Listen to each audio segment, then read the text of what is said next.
Resesi 2023 masih menghantui masyarakat Indonesia.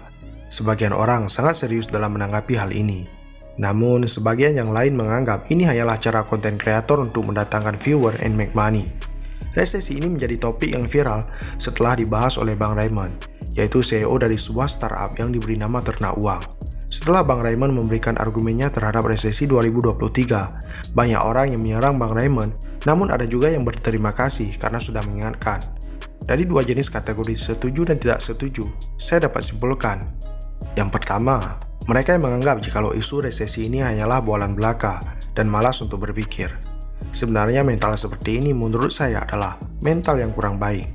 Namun saya juga tidak akan menyalahkan mereka. Mungkin mereka memiliki terlalu banyak masalah hidup atau masalah finansial, sehingga membuat mereka malas berpikir untuk hal-hal resesi seperti ini, karena hanya akan menambahkan beban masalah terhadap hidup mereka, yaitu takut terhadap hal yang belum pasti. Namun, sebagian dari kelompok ini malas berpikir terhadap kasus resesi ini memang karena mental mereka yang pemalas. Hal ini yang sebenarnya berbahaya. Mereka yang setiap harinya menghabiskan waktu dengan nongkrong ngabisin duit, main game secara terus-menerus, mereka yang masih jadi beban keluarga.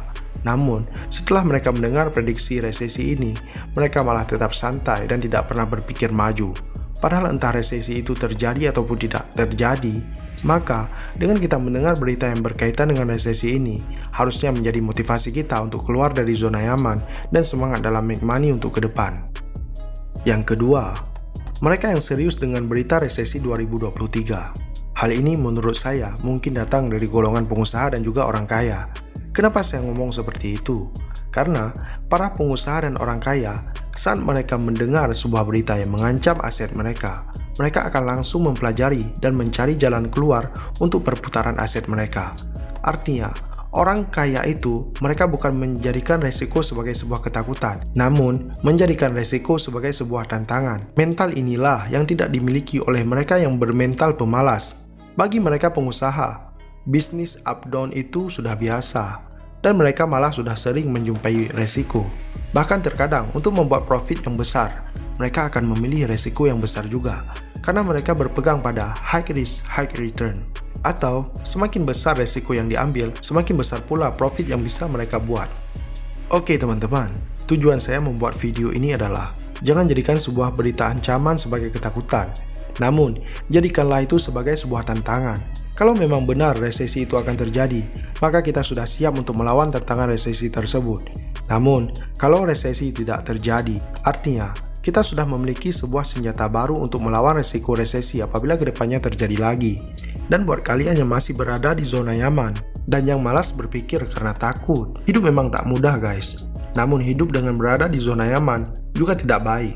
Hidup itu harus berpikir tentang perubahan. Dunia aja gak pernah berhenti terus berputar. Masa kamu sudah puas dengan hasil yang kamu miliki sekarang? Ini bukan masalah mengejar dunia guys, karena mungkin mereka mengatakan pada ujungnya kita akan mati juga. Ya, pertanyaan itu memang tidak salah, tapi berapa banyak orang yang berani ingkar dengan nikmat Tuhan hanya karena mereka bermasalah di dalam finansial?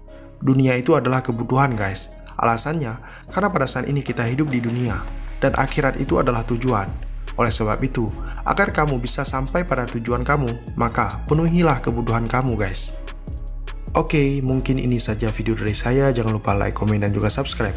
Dan bunyikan juga loncengnya agar bisa mendapatkan notifikasi dari channel ini.